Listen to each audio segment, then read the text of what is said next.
Hi everyone, it's Vicky. So today I'm starting a new journal. Someone asked me to make them a rose journal, and I've been collecting things to make this journal, and I thought now was a good time to get on with it. And I'm using the cover of a book. So this is a songbook, and I got it from a charity shop, and I've been using the inside pages of this book whenever I need music paper. And today I am cutting that cover off, and I'm going to use the cover. I'm not going to throw away the papers on the inside because I do use them, but they just won't be in a cover anymore. You can see I'm using my scissors and I'm cutting the insides away from the cover. And you've just got to be careful when you do this that you don't cut into the outside. Sometimes when you're cutting with your scissors, you can accidentally cut the cover of the book. And you'll see here the way I maneuver it so I can get access to everything without cutting that cover. And I'm cutting through some fabric there and some paper. And once you've cut it, it all comes away. So I'm just checking that I didn't cut a hole anywhere. And it looks good, and it's ready for the carpet tape. And the carpet tape, I bought mine on Amazon. I think you can buy it at hardware stores as well. It's like giant double-sided sticky tape, and it's very, very sticky.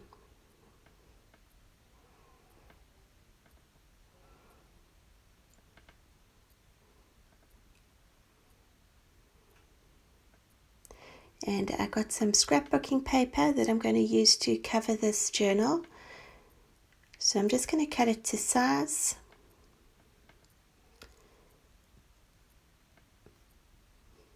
Mine had lines on the back, so it made it a bit easier.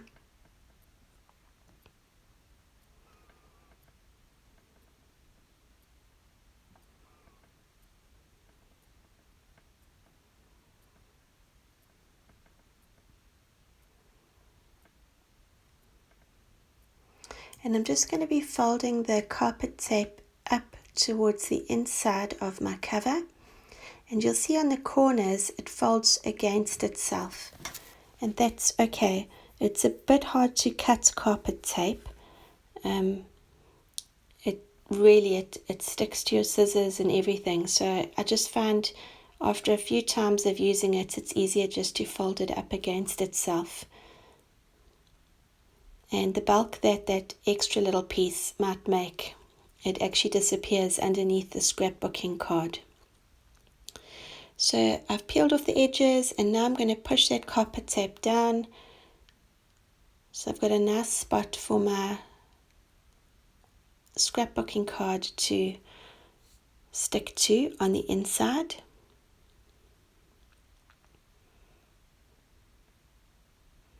And just don't put your cover down on anything while the tape is exposed because it will stick.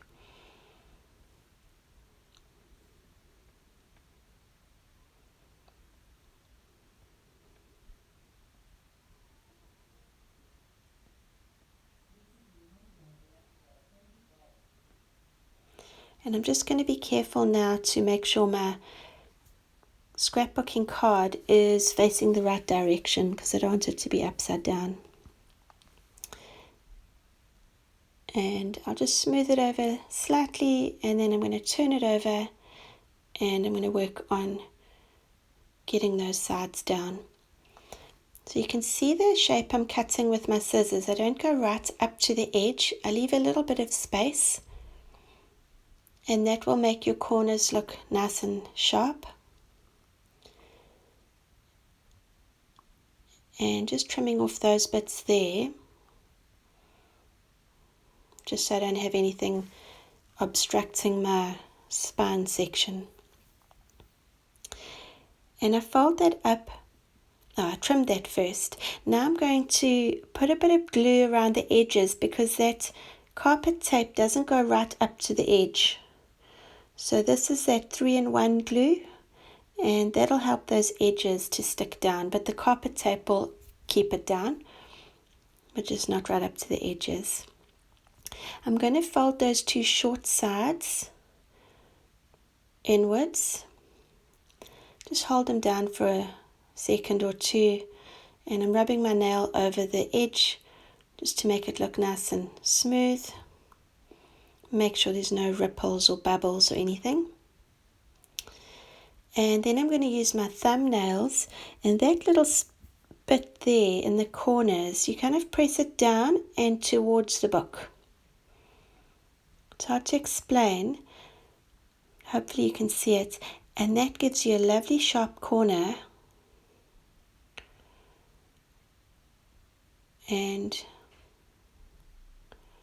just looks beautiful. Now I'm going to take my scissors, because it is quite hard. That card is quite hard. I'm just going to kind of smush it down a bit, because otherwise it's going to be a bit too sharp. And that is my front cover. So I'm going to do the same thing now to the back cover.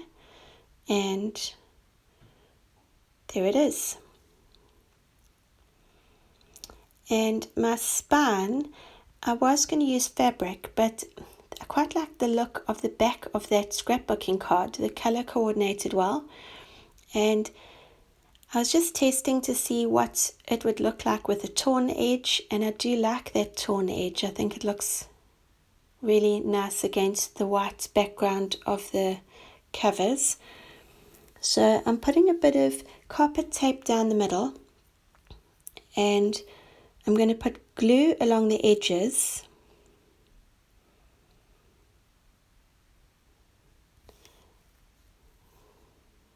And then I'm also going to put glue down those ridges on the spine of the book. You'll see that in a few seconds. And the carpet tape will help it grip, and then the glue will help it stick eventually. The glue doesn't dry instantly, but it does dry very well, and it does hold everything down. So there goes the glue into those two ridgy bits. And then I also put it on the top and the bottom of the spine, just in case there's an air bubble or something and I need it just to hold it down. And this part's always a bit scary because you don't want to make it skew. So it just takes me a minute to make sure everything's lined up and hope for the best. And there it goes, it's down. If you made a mistake here, you would just need to find some more paper or some fabric and just redo that bit.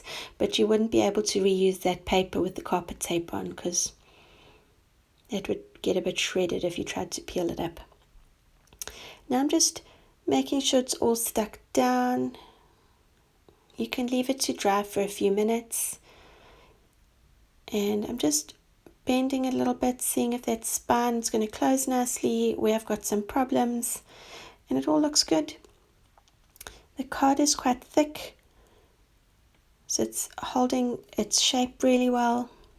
Not too many air bubbles, not too many bits everywhere to get concerned about. And I think it looks beautiful. I love it. So I've taken some Mod Podge, and I'm going to Mod Podge the entire journal and leave it to dry. And in the next video, I'll show you where I choose the papers and I sew them in. So thanks for watching. Enjoy your day. Bye.